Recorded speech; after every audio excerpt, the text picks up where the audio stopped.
Hello everyone and welcome to baby Viraj channel. इथे मी बनवते आहे खमण ढोकळा, कारण खूप इन्स्टंट बनतो आणि खूप टेस्टी पण असतो. पावसाळा चालू आहे तर थोडंसं वेगळं काहीतरी खावंसं वाटलं म्हणून मी बनवते आहे. तर इथे मी इन्स्टंट प्रीमिक्सचा यूज केलेला आहे. मार्केटमध्ये बरेच प्रीमिक्स म्हणजे मिळतात. त्यापैकी मी हे काढलं आहे ते म्हणजे MTRचं खमण ढोकळा. तर त्याच्यामधले मोस्ट ऑफ द पीठ तर मी वापरलं आहे. थोडं जे उरलं होतं त्याचं आता मी करून दाखवते. तर जेवढं पीठ होतं ते सगळं याच्यामध्ये मी टाकलं आहे. आणि आता याच्यामध्ये आपल्याला फक्त पाणी टाकायचं आहे, बाकी काहीच नाही. म्हणजे तुमचं मीठ असेल किंवा कुठलाही टेस्ट येण्यासाठी काही टाकायची आवश्यकता नाही, ते ऑलरेडी टाकलेलं असतं. आणि एकदम पातळ पण नाही, बट असं आपलं डोस्याचं बॅटर असतं त्या पद्धतीने, त्यापेक्षा थोडंसं पातळ, एक रनी बॅटर ज्याला म्हणतो त्या पद्धतीने आपल्याला हे बॅटर बनवून घ्यायचं आहे. आणि व्यवस्थित त्याच्यामधल्या गुठळ्या ज्या आहेत ना त्या मोडायच्या आहेत, कारण की जर गुठळ्या मोडल्या नाही तर मग ते दाताखाली पीठ येऊ शकतं. हे बघा, अशा पद्धतीने आपल्याला फक्त त्या गुठळ्या मोडून घ्यायच्या आहे व्यवस्थित अशा. आणि त्यानंतर आपण आता याला ग्रीस केलेलं आहे, जे मी प्लेट त्याला पूर्ण पद्धतीने सगळीकडनं इथे ऑइल लावून घेतलं आहे. अक्षरशः कडेलासुद्धा लावायचं आहे आपल्याला, कारण की तिथपर्यंत पीठ जातं आपलं आणि फुगतं. त्याच्यामुळे मग तिथेही कडेलासुद्धा आपल्याला व्यवस्थित हे तेल चोळून घ्यायचं आहे आणि हे बॅटर याच्यामध्ये टाकायचं आहे. आता तुम्ही बॅटरची कन्सिस्टन्सी बघू शकता की एकदम पटपट ते गळतं आहे, म्हणजे खाली पडतं आहे. त्याच पद्धतीने थोडं टॅप करून घ्यायचं, म्हणजे याच्यामधली एअर बाहेर निघेल. इथे कढईमध्ये मी ऑलरेडी थोडंसं पाणी टाकून वाफवून घेतलेलं आहे आणि स्टँड ठेवलेला आहे. तर आता याच्यामध्ये मी झाकण काढलं आहे आणि ही प्लेट याच्यामध्ये ठेवायची आहे. आणि एक 15 ते 20 मिनिटांनी जेव्हा हे रेडी होईल मीडियम फ्लेमवर, तोपर्यंत आपल्याला याला व्यवस्थित तयार होऊ द्यायचं आहे.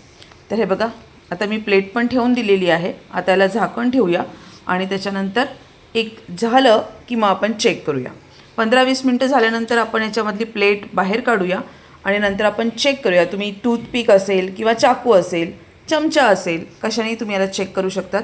आणि मी याच्यामध्ये स्वीटनर यूज नाही करणार आहे, जे खट्टा असतं तेच मी यूज करते. तर इझिली आपलं हे निघतं आहे. आणि साईडनी पण आपण थोडंसं बघूया. हे बघा, छानपैकी निघालं आहे. आता आपण ही प्लेट काढून घ्यायची आहे आणि पूर्णपणे थंड होऊ द्यायची. एक 15 ते 20 मिनटं, म्हणजे 10 मिनटाच्या आत एकदम थंड होऊन जातं. आणि आता हे थंड झाल्यानंतर आपण याला कट करून घेऊ शकतो आरामात. हे बघा, छानपैकी हा फ्लफी पण झालेला आहे. आता आपण याला पूर्ण थंड झाल्यानंतर कट याच्यासाठी करायचा, कारण की तो व्यवस्थित कट होतो, नाहीतर मग ते व्यवस्थित कटिंग होत नाही. त्याच्यामुळे मग पूर्ण थंड झाल्यावरच कट करून घ्यायचा.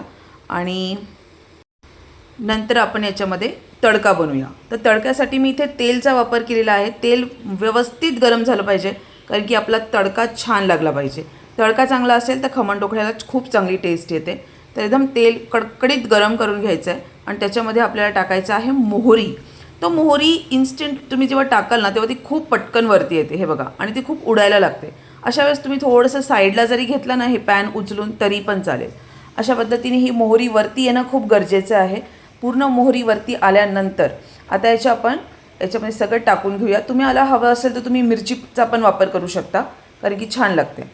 ओल्या खोबऱ्याचं पण यूज करू शकता. आता माझ्याकडे सध्या नाही आहे. आणि त्याच्यानंतर आपण टाकूया याच्यामध्ये कापलेली कोथिंबीर. गार्निशिंगसाठी, टेस्टसाठी छानच लागते. हे बघा, अशा पद्धतीने हे टाकू. आणि तेल आपलं जेव्हा त्या ढोकळ्यामध्ये जातं ना त्याच्यानंतर ते एकदम छान अजून फुलतं आणि त्याची टेस्ट एकदम छान लागते. तर अशा पद्धतीने मी याच्यामध्ये सगळं टाकलं आहे. तुम्ही चीज पण टाकू शकता गरम गरम याच्यावर, खूप छान लागतं ते सुद्धा. आणि छानपैकी आपण हे सर्व करूया. आणि तुम्ही अशा पद्धतीने हे टिफिनला पण देऊ शकतात. घरी जेव्हा वाटेल तेव्हा खाऊ शकता, 4 वाजता वगैरे कधी.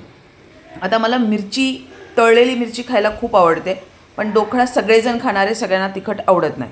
तर मी मिरचीचे असं मधून काप करून घेतलं अशा पद्धतीने. आता मी याला तळेल चांगल्यापैकी कडकडीत तेलामध्ये आणि मग मी ते खाईल, जोपर्यंत ते कुरकुरीत होत नाही तोपर्यंत. थोडंसं तेल घेतलं आहे मी याच्यामध्ये, बाकीचं काहीच टाकणार नाही. फ्लेम थोडीशी हाय केली आणि आता हे बघा, थोडं थोडं करून मी याच्यामध्ये मिरची टाकते आहे. मिरचीच्या मधल्या ज्या बिया आहेत त्या उडायला सुरुवात होते, त्यामुळे एक तर तुम्ही चष्मा घाला, नाही तर मग मेक शुअर की थोडंसं लांब होऊन जा, कारण की डोळ्यात मिरची गेली तर अजून डबल त्रास होतो. तर हे बघा, छानपैकी याला आपण एकदम कुरकुरीत करून घेऊया.